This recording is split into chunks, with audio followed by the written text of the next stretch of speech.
oleme Jaana Hallasega poes nimega Sfäär.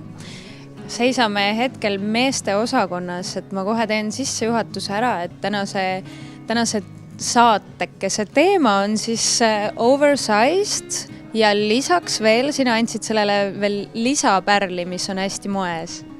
Tegelikult ma ütleks, et teema on pigem siis, et me valimegi siin Sfääris, kus on sellised ägedad meeste üleriided. Valime just meeste riietest midagi siis naisterahvastele, midagi sellist maskuliinset ja ühtlasi ta loomulikult on siis ka oversized ja võtakski mingid suuremad numbrid, et vaatame, kuidas need siis kokku niimoodi lahedalt stiilselt miksida.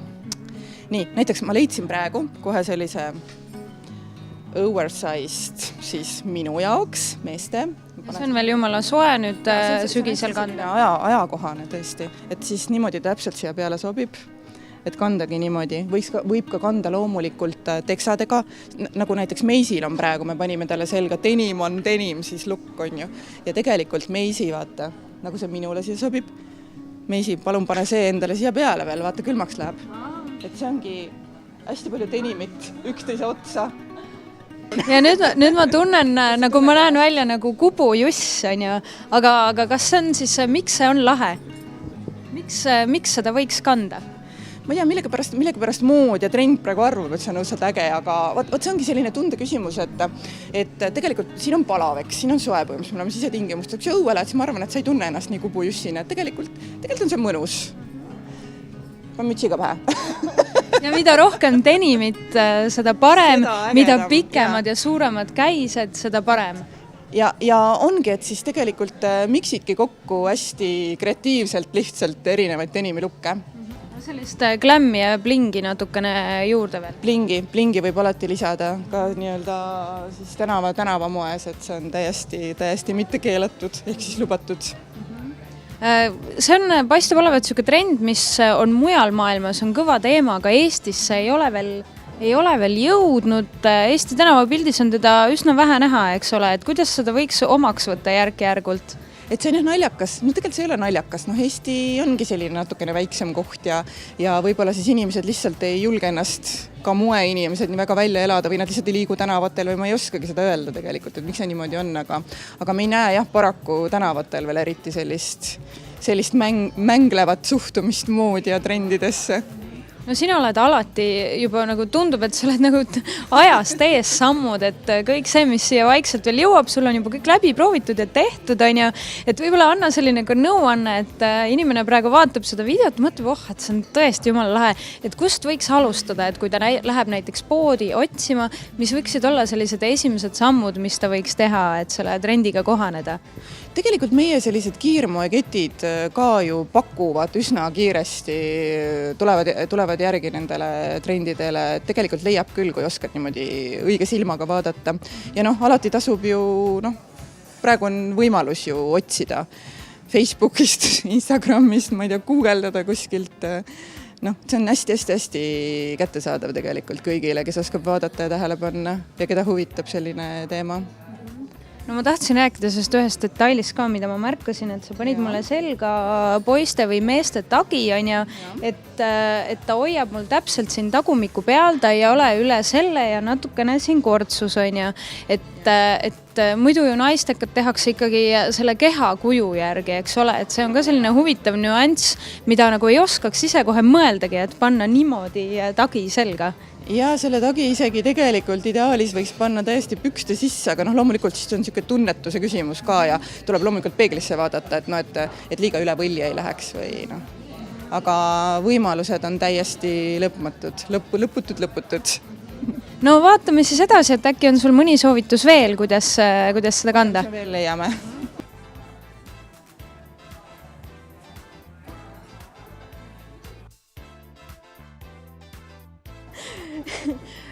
No nii, et paistab, et mina olen selline korralik lumberjack puudelõhku ja kampsuni ja ruuduga, on ju, ja sina oled selline New York Fashion Weeki daam, aga meil mõlemal on jällegi väga moekad rõivad. Nüüd me kanname siis ruudulist ja siis mulle väga meeldib miksida ruudulist mingi teise mustriga ja see on ka väga moes õnneks. See on niisugune äge. Ja siis mul endal on nüüd siis erinev ruut miksitud, pluss siis püksid on suhteliselt sellised laiad, eks. Ja siis ka pintsak on selline jälle siis meeste garderoobist loenatud, siis minu jaoks selline oversized. Aga kui seda ruutu kokku panna, et natukene sellest ka, et ta näeb nii harmooniline, ilus välja, et mis on see võib-olla põhinipp, mida siis peaks jälgima selles, et noh, meeste jakk tuleb valida seda nagunii, aga räägi seda nagu ruudust natukene. Ja tegelikult ilmtingimata ei pea meeste jakk olema, võib ka naiste, aga ruut, see on ka jälle selline maitse ja stiili ja tunde küsimus, et kus see piir on tegelikult hästi õhuke. Aga mul ei ole maitset, ma ei tea, aga ma ilmselt tahaks, ma nägin Jana Hallase seljas jube lahe on. Tulebki sulle helistada ja sinuga poodium. Helista ja küsi lihtsalt. Ei, see ongi selline hästi, sellepärast ongi mõned inimesed, kes on julgemad ja osa inimesi, kes siis ei ole nii julged, aga ega loomulikult sa ei pea, eks, et sa ei pea pingutama, ikkagi kannad seda, millega sa ennast hästi tunned.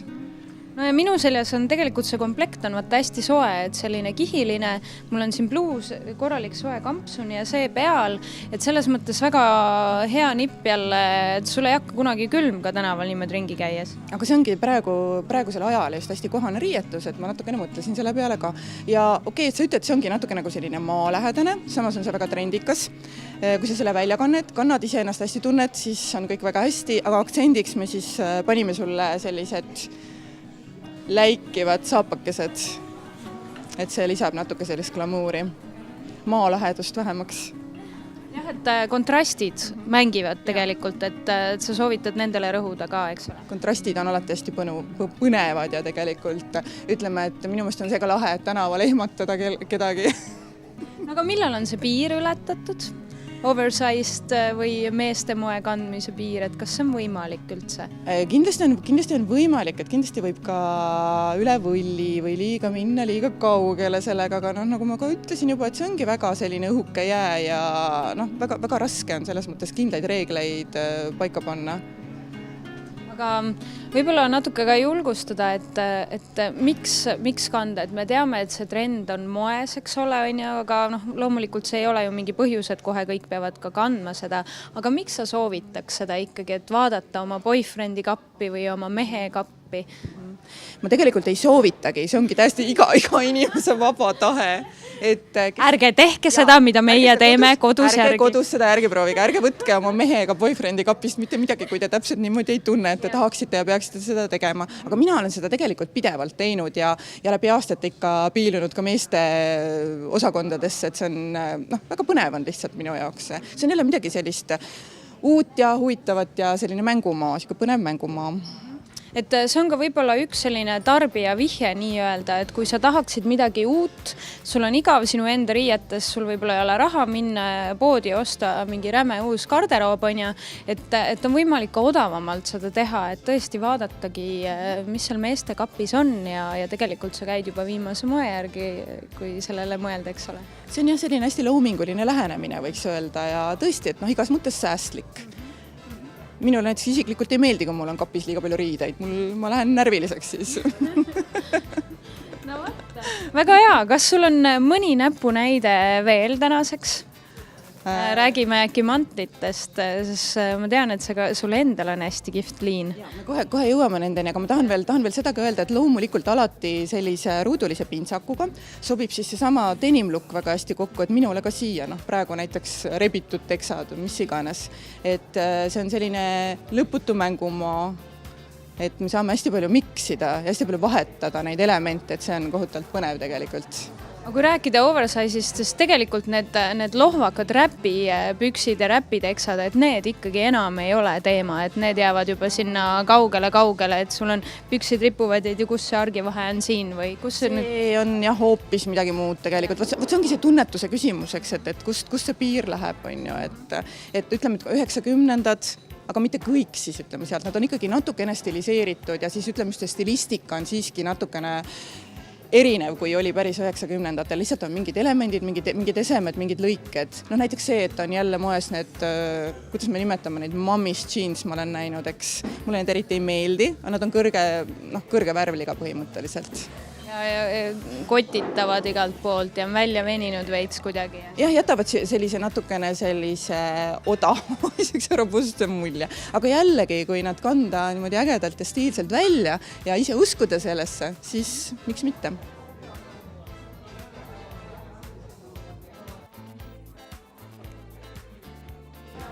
Nii, paistab, et nüüd sa oled võtnud sellise natukene klassikalisema suuna ja siukse juba, et tundub, et seda komplekti juba võiks inimene mõista. Ja see on juba täiesti selline mitte väga ehmatav, et sellega võiks põhimõtteliselt, ma isegi kujutan ette, minna kontorisse tööle, et tegelikult on see ju klassika.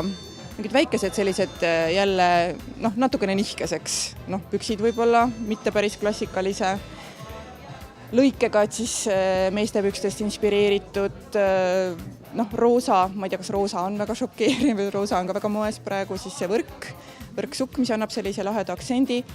Pintsak muidugi jälle siis väärissid meeste osakonnast leitud, minu mõelest väga šikk. Ja õlad.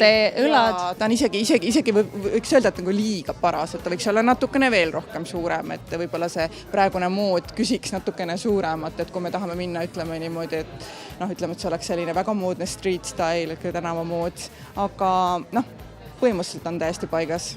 Kunagi ikka oli esimene asi, mida vaadati, on ju, et õlad peavad alati olema siin õige koha peal, et see on kõige tähtsam asi, on ju, aga visakes aknast välja ja käis ja pikkus kuhu maale peab siis ulatuma, on ju. Aga tegelikult see käis võiks olla, või varrukas võiks olla tegelikult pikem natukene isegi ideaalis, et siis oleks see võib-olla see ootuspärane lukk täpselt. Ja praegu ma kohe tunnen, et ma tahan katsuda, et see kindlasti ta hoiab väga hästi ja see materjal ja selle õige paistab olema ka selline kvaliteetne ja hästi hoidev, et ta ei näe tegelikult odav seljas välja või ei näegi, et sa oled vale asja selga pannud.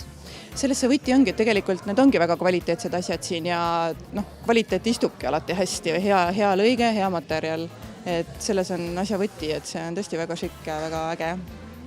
Tasub panustada ikkagi sellistesse asjadesse.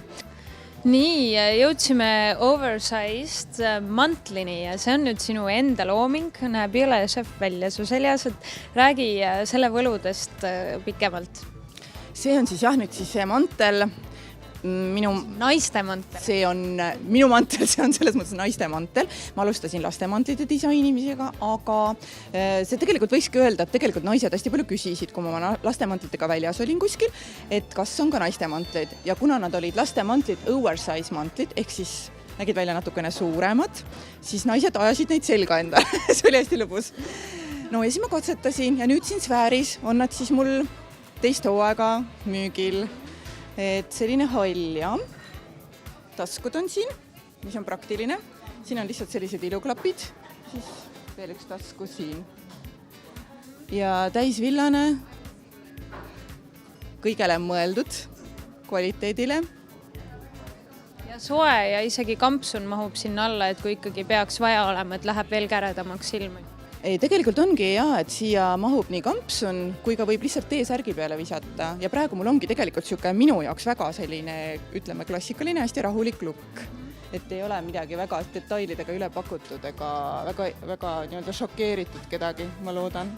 Et sa ei pea nüüd sellise mantliga ainult siin moenädalale minema, vaid ongi, et igapäevaseks juba ülilus asi, mida kanda. Ma arvan küll, et see on hästi praktiline. Ma üldiselt pean ikkagi praktilisust silmas. Räägi siis natukene sellest oversized kandmise põhimõtetest ka, et mis peab siis olema?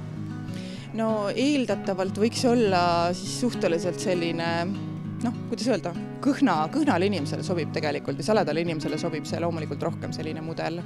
Ja kindlasti sale inimene tunneb ise ka ennast paremini sellise oversize mantliga. Ja siis siia alla muidugi väga sellist lohmakat asja ei soovitaks, et pigem siis liibuvad sorti riietus. Et ta väga stiilselt ja hästi kukub, et ta siiski mõjub naiselikult. Vot see ongi siin, jälle on see selline hästi õhuke piir, on ju, et ta on samas moodne, oversized ja samas ta siiski rõhutab ka naiselikkust, et ta on kena, et ta ei ole lihtsalt kotsu seljas. Et moekus ja trendikus minu jaoks ei ole selline eesmärk oma, et siiski ma alati vaatan, et ta oleks ikkagi kena ja naiselik seljas. ja mulle meeldib muidugi see sinu nüüd terve outfit, mis sa oled kokku pannud, et selline rock'n'roll, seksikus, kõik see moodne hõbedane saabas, et kõik selline natuke sportlikust, et sa oled miksinud kõik kuidagi nii kihvtilt kokku. Jah, see on, ütleme niimoodi, väga selline eklektiline lähenemine, aga see on jah, ütleme siis niimoodi, võiks öelda tõesti, et see on minulik, et see ongi see mäng moega, et see on põnev. Et alati saab väikseid detaile vahetada ja miksida ja midagi ära võtta, midagi juurde panna. No väga hea, et tuleb siis jälgige mängu, nippe ja nõuandeid peaks olema täna juba piisavalt, et võtke see oversized ja boyfriendide asjad kõik kappi omaks, et see on tõesti väga kihvt. Jah, ja siis igasugused erinevad mütsid, siis päikseprillid, kindad, sellised väiksed detailid annavad väga-väga kihvti aktsendi juurde alati.